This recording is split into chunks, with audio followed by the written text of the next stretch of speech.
नमस्कार, मैं श्यामगिरी। आप देख रहे हैं टीएफडी न्यूज 24। टीएफडी न्यूज 24 में आप सभी दर्शकों का स्वागत है।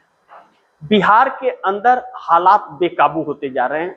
आम जनता सड़क पर आकर के बवाल काट रही है।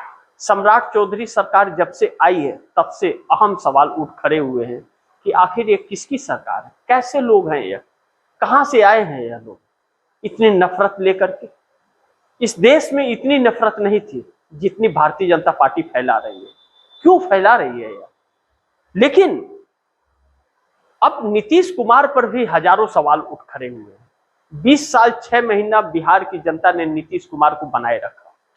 एक फ्री एंड फेयर इलेक्शन के तहत वह सत्ता में आते रहे, लेकिन 2025 का चुनाव फ्री एंड फेयर नहीं रहा, बल्कि डाका डालने वाला रहा। नीतीश कुमार को सीटें तो आई, लेकिन नीतीश कुमार सीएम बनने के हालात में नहीं रहे। नीतीश कुमार 85 सीटें लेकर के भी किसी काम के नहीं रहे, लेकिन 6 महीना तक सीएम रहे। उसके बाद चाय में मक्खी की तरह निकाल करके फेंक दिया गया। नीतीश कुमार ने कहा कि सरकार पर हमारा कमान रहेगा, बिहार को मैं छोड़ूंगा नहीं।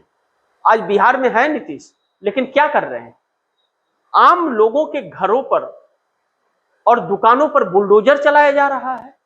सम्राट चौधरी जिस तरह से त्रासदी ला रहे हैं और जिस तरह से नफरत की राजनीति कर रहे हैं, वह बिहार के लिए शुभ संकेत नहीं है। बिहार की जनता ने ऐसा कभी भी एक्सेप्ट नहीं किया था नीतीश कुमार को वोट देते हुए। यह भी बात सच है कि भारतीय जनता पार्टी को वोट नीतीश कुमार के नाम पर मिलता है। अब उसी नीतीश कुमार को पहले खत्म करने की कोशिश की गई और फिर नींद से जगे, और नींद से जगे तो सरकार का रिपोर्ट कार्ड मंगाने लग गए। रिपोर्ट कार्ड सरकार का मंगा तो रहे, क्या 3-4 दिनों से जो रिपोर्ट कार्ड आ रही है उसमें कुछ रिपोर्ट कार्ड में आ नहीं रहा है, या नीतीश कुमार के ही नेता नीतीश कुमार को धोखा दे रहे हैं? जिस तरह से बुलडोजर जिन गरीबों के ऊपर चल रहा है, 20-20 साल से वह वहां पर पड़े हुए हैं, दुकानदारी करते हैं, लिट्टी चोखा बेचते हैं, अपना जीवन चलाते हैं, और सबको एक लाइन से खत्म किया जा रहा है। उनके पेट पर लात मार रही है सम्राट सरकार। घरों को तोड़ दिया जा रहा है, बेघर कर दिया जा रहा है लोगों को। वह उस राज्य में जो इस देश का सबसे गरीब राज्य बिहार है, जहां सबसे ज्यादा प्रवासी मजदूर वास करते हैं, उस राज्य के अंदर इस तरह से बेघर किया जा रहा है। तो घर कितनी बनाई है सम्राट चौधरी सरकार ने, यह तो बताए पहले। लेकिन अब लोग खून के आंसू रो रहे हैं, बद्दुआएं निकल रही हैं लोगों की। आज नहीं तो कल पड़ेंगी वह बद्दुआएं इन नेताओं को। उस दिन इनके सामने अंधेरा होगा, कोई इनके साथ खड़ा नहीं होगा। लेकिन नीतीश कुमार जो कह रहे थे सरकार पर हम अपना कमान बनाए रखेंगे, कहां है? तकरीबन 5 दिन का वक्त हो गया। दोनों डिप्टी सीएम विजय चौधरी और विजेंद्र यादव के साथ बैठक हुई। कहा गया सरकार का रिपोर्ट कार्ड अब देंगे। प्रतिदिन आवास पर आकर के रिपोर्ट कार्ड मिल भी रहा है, लेकिन नीतीश कुमार का क्या एक्शन? नीतीश के एक्शन का इंतजार बिहार की जनता कर रही है।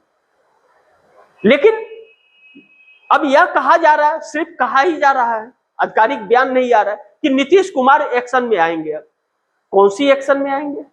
85 एमएलए 12 सांसदों का ताकत दिखाएंगे। क्या ताकत दिखाएंगे? लोगों के घरों पर बुलडोजर चलाकर? यह एक बहुत अहम सवाल उठ खड़ा हो गया। लेकिन पश्चिम बंगाल के अंदर जिस तरह से अभिषेक बनर्जी के ऊपर हमले हुए, वह भी चिंताजनक है। टीएमसी चुनाव हार गई, भारतीय जनता पार्टी चुनाव जीत गई। ममता बनर्जी इंडिया गठबंधन के हिस्सा है, चाहे उन्होंने जो भी कर्म किए हो इंडिया गठबंधन के साथ, लेकिन है। अभिषेक बनर्जी पर जिस तरह से हमला हुआ, सरकार के ऊपर सवालिया निशान है कि इस देश का एक जनप्रतिनिधि सांसद है, वह देश के सबसे बड़े पंचायत में बैठता है और उसका हिस्सा है, और उसके ऊपर जानलेवा हमला किया गया।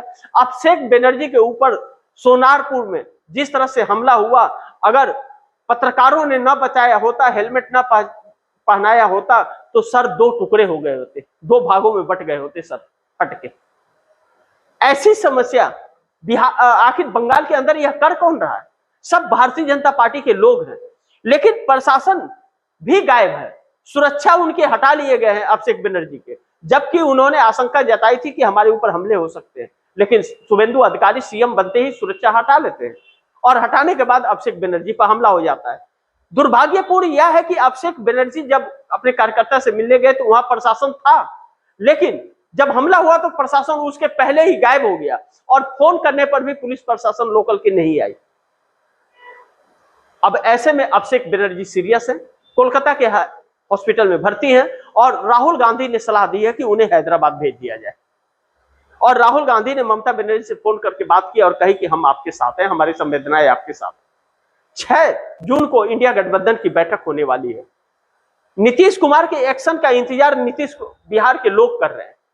बिहार के लोग यह इंतजार कर रहे हैं कि 85 एमएलए और 12 सांसदों की ताकत आखिर नीतीश कुमार कब दिखाएंगे। किस लिए उन्हें दिया गया था? लोगों का घर उजाड़ने के लिए दिया गया था, दुकानों पर बुलडोजर चलाने के लिए, लोगों की नौकरियां खाने के लिए, लोगों को घर से खदेड़ने के लिए दिया गया था। लेकिन चंद्रबाबू नायडू भी विवश है। चंद्रबाबू नायडू अब अपने आप को लेकर के चिंतित है। जिस तरह नीट पेपर लीक को लेकर के छात्र बेकाबू हो गए हैं, अब किसी की सुनने को तैयार नहीं है। यहां तक कि शिक्षा मंत्री धर्मेंद्र प्रधान के साथ साथ अब प्रधानमंत्री मोदी के इस्तीफे मांगे जा रहे हैं और प्रधानमंत्री मोदी बहुत बुरी तरह से फंस गए हैं। लेकिन इस वक्त जो महंगाई की मार पड़ रही है, जिस तरह से छात्र सड़क पर आ गए हैं, बेरोजगार सड़क पर आ गए हैं, पानी नहीं मिल रहा है, पेट्रोल डीजल के गैस के रेट लगातार बढ़ रहे हैं। अब किसानों को मात्र 5 लीटर डीजल मिलेगा, वह भी खेत का खसरा खतौनी और आधार कार्ड के साथ, और 5 लीटर से ज्यादा किसी ने लिया तो उसके ऊपर कार्रवाई होगी। यह डीएम का आदेश है हर जगह। सोचिए क्या दिन आ गए, कितनी निकम्मी सरकार बैठी हुई है कि डीजल पेट्रोल किसानों को नहीं दे सकती है। आम लोग अब गाड़ी चलाना बंद करना पड़ेगा उन्हें, क्योंकि मिल नहीं रहा है पेट्रोल डीजल, और इस सरकार के पास व्यवस्था नहीं है, हाथ खड़ी कर दी है। तो सरकार बैठी क्यों है? झोला उठाए जाए अपना। आम जनता के साथ जिस तरह से दुर्व्यवहार और जो गति हो रही है, हमारा देश ऑलरेडी 1965 और 70 में पहुंच चुका है और सरकार अभी भी अपने आदतों में सुधार नहीं कर रही है। देश के साथ ज्ञान बांट रहे हैं मोदी। जिस व्यक्ति का डिग्री संदिग्ध हो वह व्यक्ति ज्ञान बांटता है पढ़े लिखों को, टिप्स देंगे। प्रधानमंत्री अपने अंडर में कराएंगे एग्जाम, सेना लगाएंगे। सेना का और कोई काम नहीं है क्या? यह ढोंग जो रचा जा रहा है, आम जनता अब इसे सुनने और मानने को तैयार नहीं, और आम जनता इनका इस्तीफा मांगना शुरू कर दी कि भैया झोला उठाओ, जाओ अब इस्तीफा दो। पहले जिस तरह से चंद्रबाबू नायडू का रवैया है, आने वाले वक्त में चंद्रबाबू नायडू ने अगर फैसले नहीं किए तो चंद्रबाबू नायडू की राजनीति खत्म हो जाएगी आंध्र प्रदेश से। जिस तरह से कांग्रेस एंट्री मारी है और जिस तरह से रिस्पॉन्स कांग्रेस को मिल रहा है, चंद्रबाबू नायडू के लिए संकट हो जाएगी। मोदी के साथ जितना दिन रहे उतना ही अपना वोट बैंक वह खत्म करते जाएंगे चंद्रबाबू नायडू। उनके अपने बेटे नारा लोकेश जो सीएम बनाना चाहते हैं, सपना सपना ही रह जाएगा। 2029 में जीत का जश्न नहीं मना पाएंगे चंद्रबाबू नायडू। परिस्थितियां बेकाबू हो रही हैं देश के अंदर। जिस तरह से महंगाई, अब कहा जा रहा है कि दूध 100 के पार और पेट्रोल 150 के पार बहुत जल्द चला जाएगा। परिस्थितियां बहुत बेकाबू है। राहुल गांधी ने कहा था इस देश में आर्थिक तूफान आने वाला है, सतर्क रहिए आप दर्शक, और आप देश की जनता सतर्क रहे और वह अपनी व्यवस्था करके रखे, नहीं तो सरकार कुछ करने वाली नहीं है। सरकार ऐसी है कि सरकार मजे लेने वाली है, बल्कि उसमें आपसे ताली और थाली बजवा देगी। अब इंडिया गठबंधन की बैठक जो है, इंडिया गठबंधन की बैठक में 234 सांसदों का ताकत दिखेगा, जो डिलिमिटेशन बिल के वक्त दिखा था। यह देखना बड़ी महत्वपूर्ण है।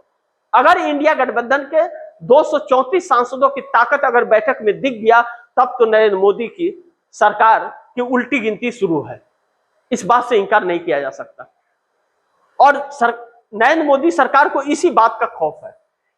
बहुत कुछ वजह है कि जो हमले कराए गए हैं अभिषेक बनर्जी पर। टीएमसी के वह नंबर 2 के नेता हैं, 29 सांसद हैं टीएमसी के पास, और 20 आने की तैयारी भारतीय जनता पार्टी करवा रही है। इसी तरह डरा धमका के, जिस तरह अभिषेक बनर्जी को मारा पीटा गया है, इसी तरह मारने पीटने की धमकी देकर के कराया गया होगा। नहीं तो वह क्यों आए? अभी तक पानी पी पी करके गालियां दे रहे थे भाजपा वालों को, अब क्यों आएंगे? द हिंदुस्तान ने छापा कि टीएमसी के 20 सांसद मानसून सत्र में भारतीय जनता पार्टी में मिल जाएंगे। और कल अभिषेक बनर्जी पर हमला हुआ, आज हो गया कल्याण बनर्जी पर। गजब की कम्युनिकेशन है भारतीय जनता पार्टी का, और सरकार मुंह में दही जमा करके बैठी हुई है, फेविक्विक लगा करके। अब ऐसे में इंडिया गठबंधन की 6 जून को बैठक अगर सफल रही और 20 सांसद जो टीएमसी के टूटने वाले हैं, भारतीय जनता पार्टी तोड़ रही है, वह नहीं टूटे तो मोदी सरकार का सत्ता परिवर्तन हो जाएगा, नरेंद्र मोदी प्रधानमंत्री नहीं रहेंगे इस देश के। यह तय है, इस बात से इंकार नहीं कर सकते। चंद्रबाबू नायडू 18 सांसदों के साथ क्या करेंगे नहीं करेंगे वह चंद्रबाबू नायडू जाने, लेकिन अगर जल्द फैसला नहीं किया चंद्रबाबू नायडू ने तो उनका गति भी वही होगा जो भारतीय जनता पार्टी का आने वाले वक्त में होने वाला है। यानी कि सरकार की उल्टी गिनती शुरू है। एनडीए को भी संभालना है, 10 तारीख को बैठक है, लेकिन उसके पहले 6 तारीख को इंडिया गठबंधन की बैठक बहुत निर्णायक होने वाली है। 234 सांसद अगर एक रहे तो सरकार जाने वाली है। बाकी आप दर्शक क्या सोचते हैं, आप दर्शकों की क्या राय है, क्या सुझाव है, कमेंट बॉक्स में जरूर दीजिएगा। इस खबर को ज्यादा से ज्यादा शेयर कीजिए, अपने दोस्तों को भी कहिए आगे शेयर करें। और आपने टीएफडी न्यूज 24 को सब्सक्राइब नहीं किया, सब्सक्राइब कर लीजिए, अपने दोस्तों को भी कहिएगा सब्सक्राइब करें। मिलते हैं अगली खबर के साथ, तब तक के लिए नमस्कार।